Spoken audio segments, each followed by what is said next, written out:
Howdy folks, are you worried about either your new cabinets warping, swelling, deteriorating, the paint cracking, or otherwise degrading? Or do you maybe have cabinets that have those issues right now? We're going to talk about that in this video. So I'm Bob Harper with Texas Cabinet Solutions, and we're going to be talking about what to do or how to prevent or what to expect when it comes to the degradation of your cabinets over time. We're dealing with organic material here, which does shift, move, warp, and that sort of thing with changes in temperature, changes in humidity, and just wear and tear also takes a toll on every type of material. And yes, wood is going to be wood, but wood in general is going to be more durable than some of these kind of man-made materials like MDF or particle board. But it still will have something to that. So for example, a lot of time custom cabinet makers, especially with like a shaker style cabinet, they will caulk the inside seam of that shaker frame on the outside. They'll caulk that seam between the stiles, the rails, and the center panel before they paint. And the reason for that is that's going to help that as the wood shifts over time, it's going to help make sure that the paint doesn't split along those seams, and so that it still looks like it has a nice finish, and that it can keep that finish.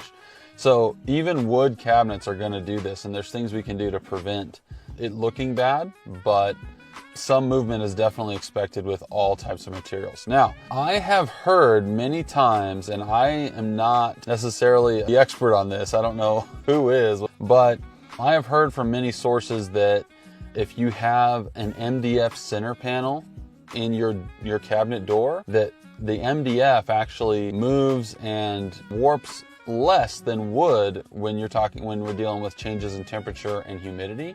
And that's going to happen throughout the year, right? So the idea there is that you can buy or make your cabinet doors with maybe wood stiles and rails if you're talking about a shaker style cabinet, and then the center panel being MDF, and that's supposed to help reduce the amount of, or the chance that your paint will split along the seams as well.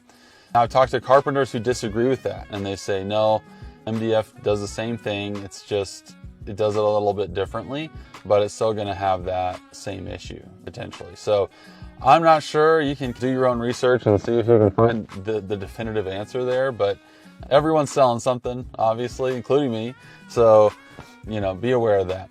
But when you're talking about the degradation of your cabinets, what to think about? Well, you want to maintain your cabinets appropriately, right? So knowing what types of material your cabinets are made out of is very helpful. If it is wood, it's less susceptible to damage from water. And obviously if you have a flood and if your cabinets are sitting in water, I don't care what material it is, you sit in water long enough, it's going to be messed up. It's definitely going to ruin your cabinets, even wood. But wood's going to last longer. But what I'm more talking about is when you're cleaning your cabinets, you're wiping them down. If you use a rag with water in it, if it's a lot of water, starts dripping down into the seams of your doors, it can get trapped in there, and then it can get absorbed into the wood and cause bulging. So it's best just to dust your cabinets, and if you need to wipe something off with some water, make sure it's a damp cloth and you're not going to deal with any dripping. Another thing is lower quality materials have the potential to wear out faster. Lower quality paints, wood and plywood potentially could be repairable depending on the type of damage. That's what we're dealing with there. Now, if you live in a place like Dallas, which is where I'm at, there's going to be a lot of fluctuation in temperature and humidity throughout the year. And so if you get your cabinets installed in the summer, don't be surprised if 6-9 months later, you start seeing cracks in the paint along the seams, or if you don't treat them right, it could be worse. So you need to make sure you're maintaining it well, keeping them clean, but not using excessive water. And then also just make sure that you choose good materials in the beginning, and that's going to help you last a lot longer than otherwise. So hopefully that was helpful, and I'm looking forward to the next one. If you have any questions or thoughts or comments, please leave them in the comment section below. Appreciate it.